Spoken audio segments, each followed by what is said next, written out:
Well, hello to our LMH PCO family. My name is Kim Smith, and this is, Brian Johnson. and we are coming to you on behalf of the LMH PCO We Honor Veterans VA Task Force. And we've been having conversations about the great job that all of our agencies did in honoring our veterans for Veterans Day. But did you know that in the spring we have two different opportunities above and beyond to honor those who served our country? Brian, what's the first one coming up at the end of March? March 29th, Welcome Home Vietnam Veterans, and there's been a push to rename it to National Vietnam Veteran Day. Wow. So not sure when that's going to happen. Right now it's not a national holiday like the others we'll talk about, but there has been some movement to that direction. And we use March the 29th because that is the day the last U.S. troops left Vietnam in 1973. Right, and this is an opportunity for you to honor those who served in that war, and many of which did not receive any type of welcome home. I had an opportunity just a few years ago where I presented a pin as part of the We Honor Veterans, presented a pin and a poster to this fella and thanked him for his service, and he told me, "You're the first person." And I went back the next day and I had to ask him, I said, "What are you talking about? I'm the first person to ever thank you." And he explained to me what happened when he came home. And here it was, all these years later, I was the very first person to tell him thank you. So Brian, what are a couple of ideas of how our other agencies can honor Vietnam veterans?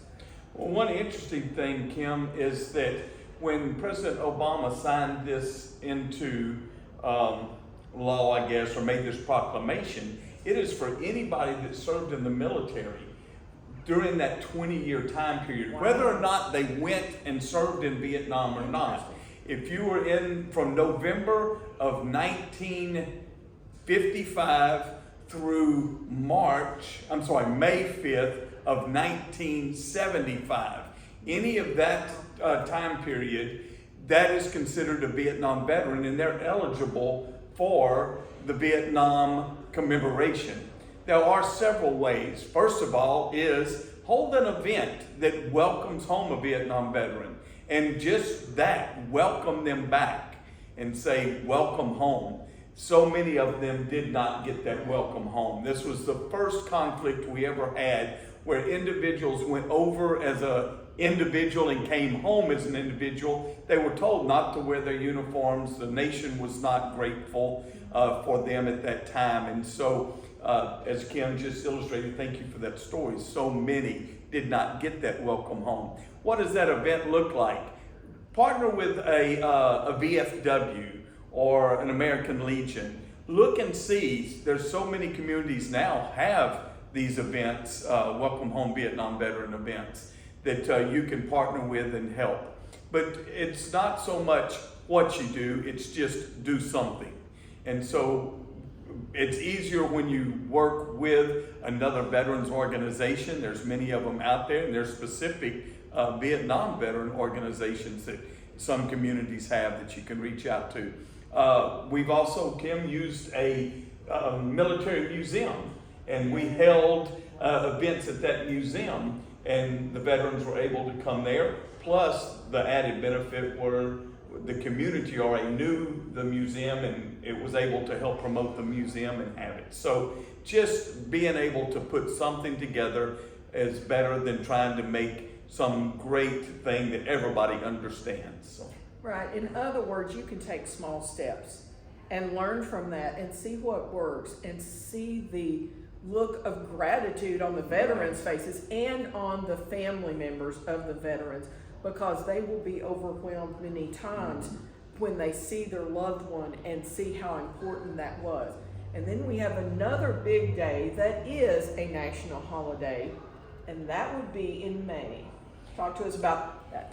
That is Memorial Day. It was initially called Decoration Day because it was a day set aside to go decorate the graves of those lost in combat, lost in service, which really separates that day from all other Veteran Days. It is a day specifically set aside to memorialize, to remember those that died in service. It is a day where the flag is flown at half staff nationwide. It is not a day of celebration. It is a day of almost, I won't say mourning, but a day of remembering.